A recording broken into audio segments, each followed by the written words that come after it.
Hey, today we're going to talk about the University of Georgia and Georgia Tech admissions so that you can have a better understanding of how they read applications and hopefully be more competitive when you apply. So let's get started.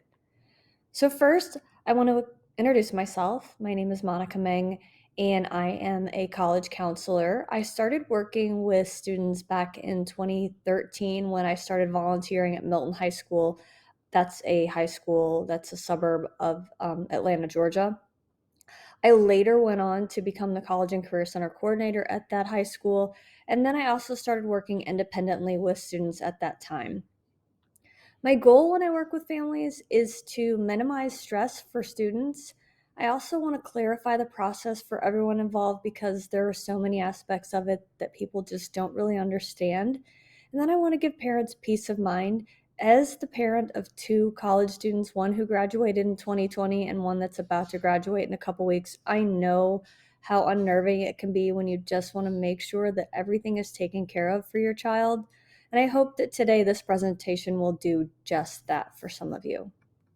So let's get started. First, we're going to talk about the University of Georgia. So the application process itself. First of all, there are two ways that you can apply to the University of Georgia. You can use the Common App or their university application, which is just to apply to the University of Georgia, and that's found on their school's website. Most students will apply using the Common App because you can use that to apply to multiple schools, and since you're probably applying to more than just the University of Georgia, that's going to be more convenient. Either way, you're going to write the personal statement, which is 250 to 650 words. That essay will go to all of the schools you're applying to, so make sure that you don't mention the University of Georgia specifically in that essay.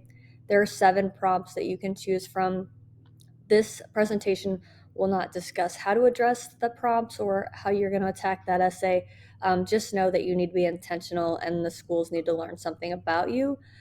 The second part of the application is the supplemental essay. That is UGA specific. It's 200 to 300 words. UGA hasn't changed this prompt for a while. It doesn't specifically ask you to mention why you want to attend the University of Georgia or what you want to major in. You can do that if you want, but again, that's not the intent of this prompt. Then they are going to want an official high school transcript from you. Your high school counselor will send this. It will either come through the Common App or another document delivery service like Naviance, Score, Parchment, something like that. Your counselor could also upload it directly to your applicant portal and directly into the University of Georgia. Here's a note about your GPA. They will recalculate your GPA and it will be an unweighted core GPA only. That means none of your elective courses will be considered when UGA is calculating your core GPA. The only exception to that is if you took an elective that was an AP elective. An example of that would be like AP Music Theory or AP Art History. They would use those. But if you took chorus or band or healthcare or something like that, they're not going to use those grids to calculate your GPA. The last part of the application is your test score. UGA does require test scores as part of the application process. You can submit an ACT or an SAT score. They do require official test scores. So what that means is you do have to order them from the testing agency, so either directly from the ACT or the College Board. So you're going to have to pay to have them sent directly to the University of Georgia. Good news is they do super score, so they'll take your highest of your sub scores. Quick note about the timeline. There are 2 ways that you can apply to the University of Georgia: early action or regular decision. Early action is non-binding, and that deadline is October 15th. If you apply by that date, you'll hear back. They say late November. It's usually the Friday before Thanksgiving, and you'll get your decision around 4 o'clock in the afternoon. If you apply by regular decision, that deadline is January 1st. Your notification date's mid-March around St. Patrick's Day, again, about 4 o'clock in the afternoon. Okay, so let's take a look at the admissions data quick. So the University of Georgia has a goal of admitting a class that is 80% Georgia students. Doesn't mean 80% of Georgia students are going to be admitted. That just means that when they admit a class, they would ideally like it to be 80% in-state, 20% out-of-state. So if we look at this lower left table here, the light blue section is the number of students that applied at each round. The left section is early action and the right side is overall. And then the white column is the number of students that were accepted. So for early action, just over 26,000 students applied in that round, and they accepted just over 8,200 students. Overall, 43,000 students applied to the University of Georgia, and they accepted just over 15,000 students. So if we look at the academic profile of the students that applied, this is broken down by the two early action or the overall applicant pool, but it doesn't really change much. So the average GPA ultimately for the overall applicant pool was a 4.19. The average ACT for the overall applicant pool was a 29 to a 34. The SAT range was a 1270 to a 1470. And the overall rigor that most students had was 8 to 13. AP, IB, and dual enrollment with an average of over 10. Now, it was a little bit stronger in the early action round, but ultimately, the averages don't change too much. So now let's talk about strategic course planning. So I pulled some verbiage directly from the University of Georgia's website so that you can understand how important this is. So UGA says, demonstrated academic achievement is the primary factor in first-year admission decisions at the University of Georgia.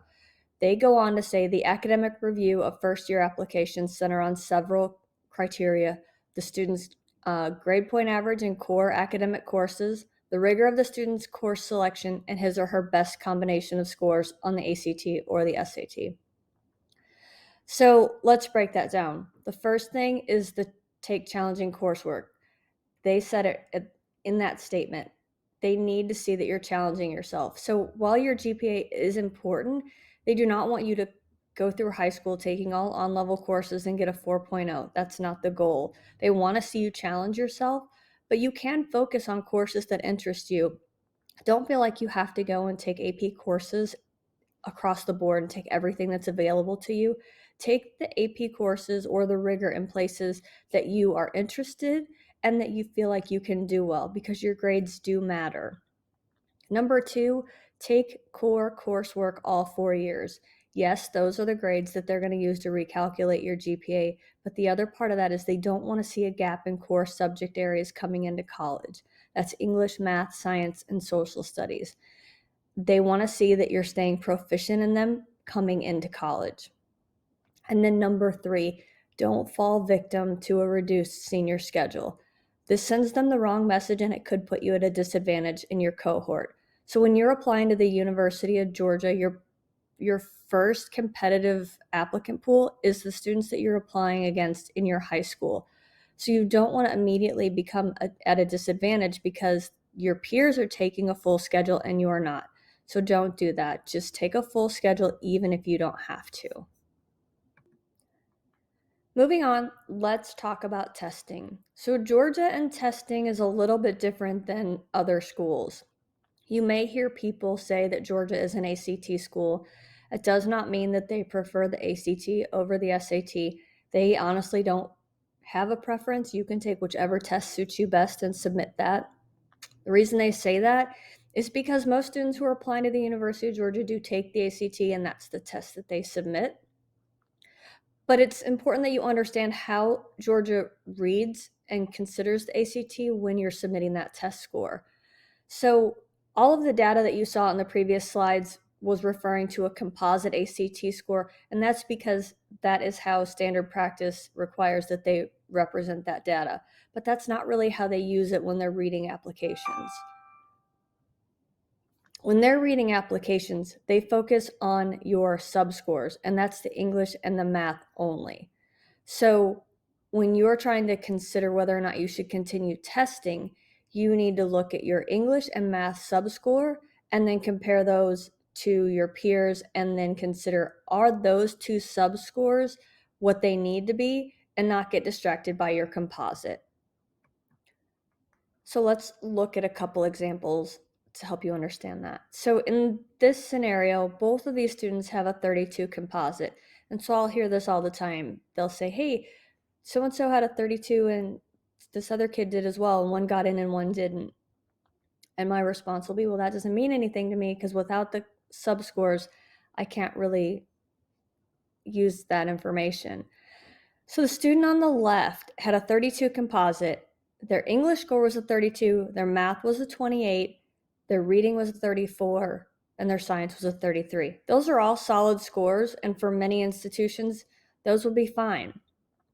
The student on the right, same 32 composite, English 32, math 33, reading 31, science 30. Again, solid scores, most institutions would be fine.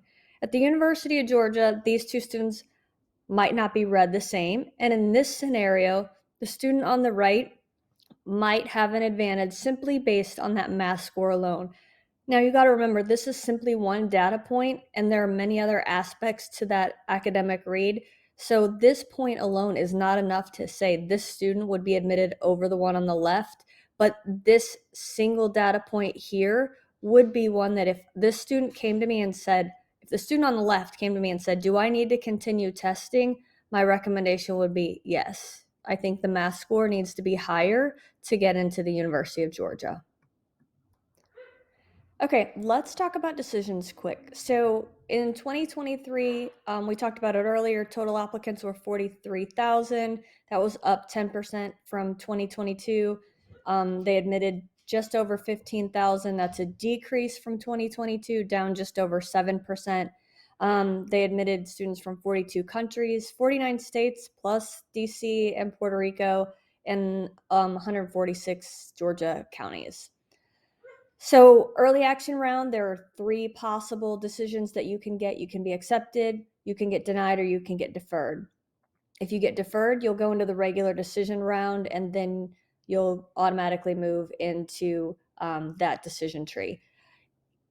For students who apply regular decision, there's a small group of students who will be admitted in a February round. The only option for that is to be admitted. It's not an official round, so you won't see it anywhere on their decision timeline. It's kind of a weird round, so I didn't really highlight it anywhere.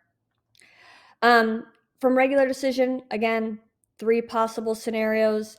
You'll get either waitlisted, accepted, or denied. So pretty simple decisions coming out of the University of Georgia. So last, let's talk about the key takeaways. What matters? UGA lives in your transcript, right? Remember, demonstrated academic achievement is the primary factor in first-year admission decisions at the University of Georgia. Grades, rigor, test scores, it's the English and the math subscores.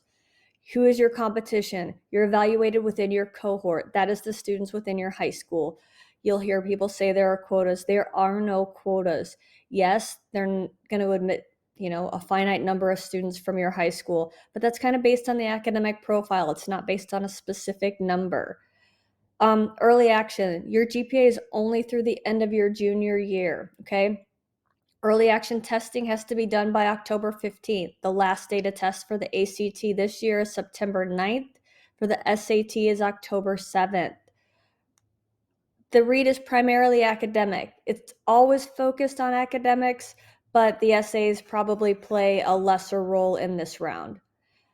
The advice for should I apply early action is if you align with the academic profile on 2 data points. So if you go back to the earlier part where if your GPA is within the range and your rigor is within the range, then you can apply early action because those 2 are pretty much set.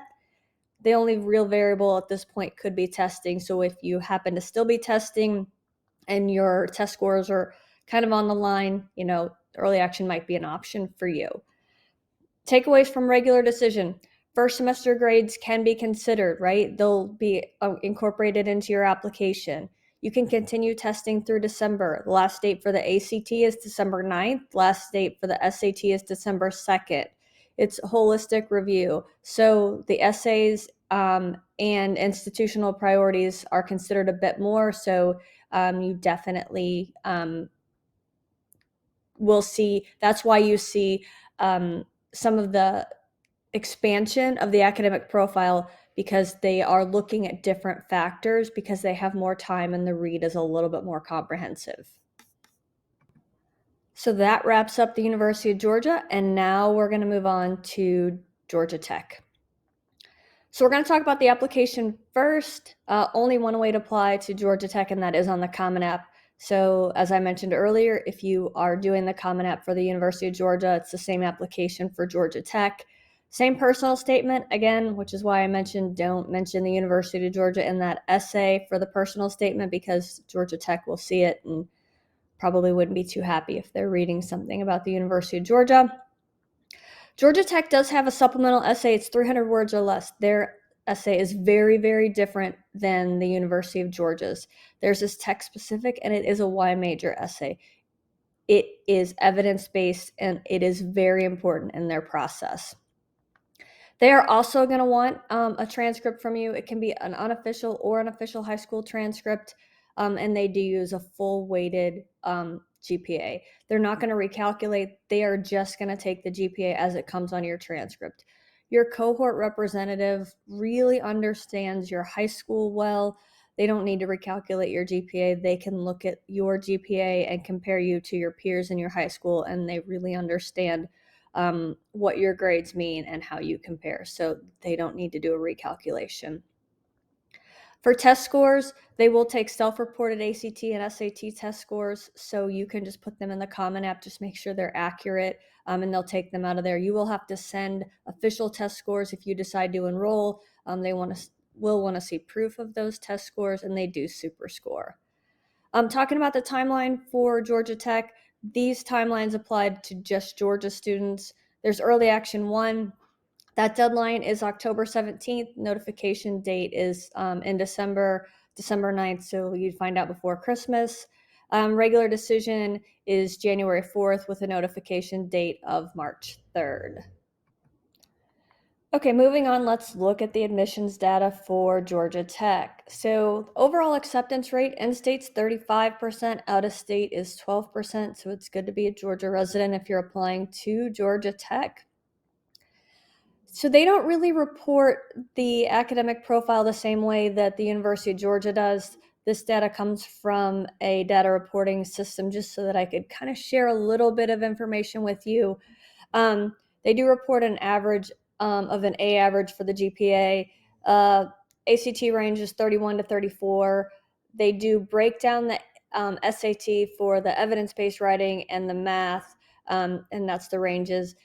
They really de-emphasize testing, so I'm really not going to dwell on that information. Like I said, it's just there for your reference. So let's talk about the 3 rounds that they have. This is new in the last couple of years. They have Early Action 1, which is Georgia residents only, Early Action 2, which is out-of-state and international, and then they have the regular decision, which is all final decisions. So let's talk about Early Action 1 first. For Georgia students, this year they had 6,400 students apply. They admitted 2,500 of them, about a 40% acceptance rate, 49% female, 51% male. They're really striving for a 50-50 mix, so they're getting close to that. 107 counties and 369 high schools. So they're really striving to serve the residents of the state of Georgia. Early Action 2, they had 27,000 students apply. They admitted 2,838 of them. That's a 10% acceptance rate. They had 79 countries, 48 states plus Washington, D.C. and Puerto Rico, 1,807 high schools represented in that round. Moving on to regular decision, this is where all final decisions were rendered. 18,800 applicants. They admitted 3,415 of them, about a 20% acceptance rate. Overall, 67% of Georgia students were admitted to summer, fall, or a transfer pathway, and 15% of Georgia students were placed on a wait list. Again, Georgia Tech is doing their very best to serve the residents of the state of Georgia. Okay, so let's talk about what it means to be tech ready. So when tech is evaluating students, there are a few things that they are looking for because they think students need to have a few courses to be fundamentally prepared to succeed at tech, and that is calculus and physics. Now, I know that not all high schools offer calculus. So if your school is one of those, they expect you to take the highest math that's available to you. And that may be pre-calculus, and that's okay. They understand that. The other thing about this is if they offer an AP version of calculus and physics, you really want to take that. If you are offered AP Calc or AP Physics and you're on track to take those courses and you elect not to, Georgia Tech is not going to look at that favorably, because they're going to wonder, why did you choose not to take those courses if then you want to come to a STEM school where you're going to be expected to take more of those courses? So it's going to be a red flag. So make sure you're thinking about that when you're making your course selection. The second piece of this is fit to major. So Georgia Tech does admit students directly into their major. So they're going to be looking at you as, okay, are you a good fit for the major that we're admitting you into? So beyond being ready to be successful at Tech, fundamentally, are you ready to, are you aligned with the major that you're coming into? So they're going to look at a few things like, do you display interest, and what about your aptitude? Did you take courses and align your rigor with that? Don't try to game the system. So try to find majors that are easier to get into. These are really, really intelligent admissions folks. They've seen it. They know what they're doing. So just make really smart choices. But this is also where you have to realize that they're not expecting you to take everything. If you're going to be going into, let's say, journalism, they're not expecting you to take AP Computer Science Principles and AP Computer Science 8. They're not doing that. But you might be able to comfortable taking AP World and AP US and AP Lit, because that's more aligned with your interest and probably more aligned with what you're actually going to do when you get there. So be comfortable making choices that make sense for you, as long as we're staying focused on the fact that we need to be tech ready, taking the calc and physics. But then, just show them that you're interested in certain things and take rigor that makes sense for you. Okay, moving on, let's talk about the holistic review. Georgia Tech most definitely does a holistic review. They're looking at everything. They're not just looking at any one part. Yes, there are some things that might play a bigger role in the process than others. But overall, they're looking at the total student and to trying to see, how do you fit? Like, how do you fit into what they're looking for? So it is the overall fit. It's the choice of your major. It is the rigor of the coursework that you've chosen. Yes, your grades. The essays are very, very important. Your test scores, I did put this in here because they are a university system, so they are required to ask for test scores, but it's probably one of the least important aspects of their process. Your activities, your community involvement. Letters of rec are optional, but they will read them.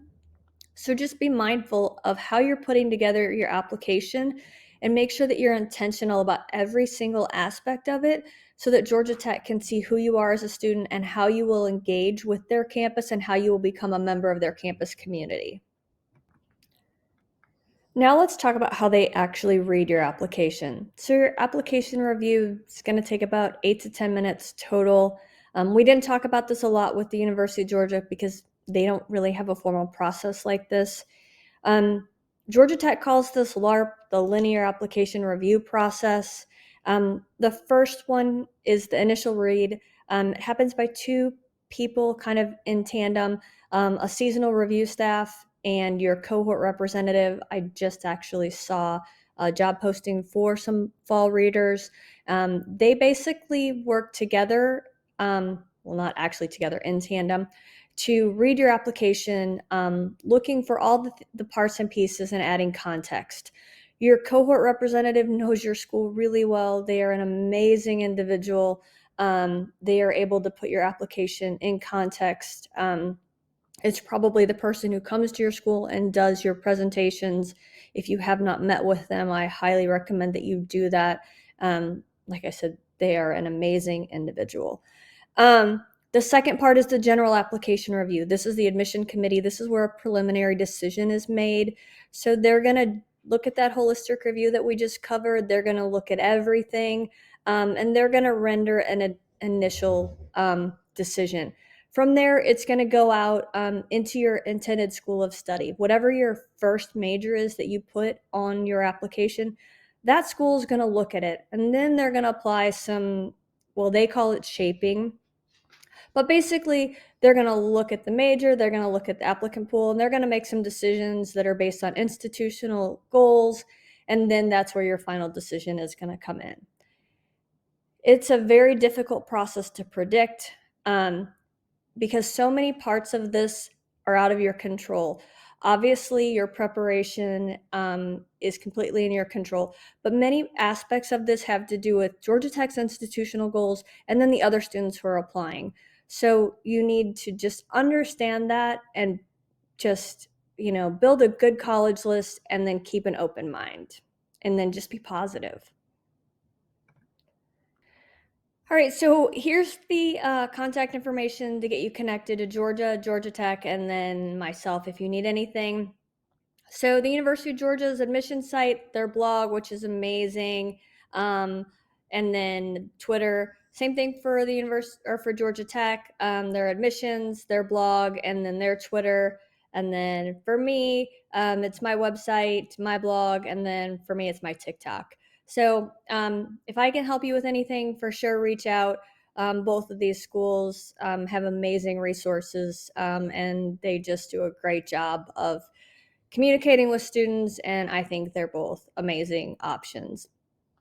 And last but not least, I have a free guide. There's a lot of aspects of things for these schools that I couldn't cover in this presentation.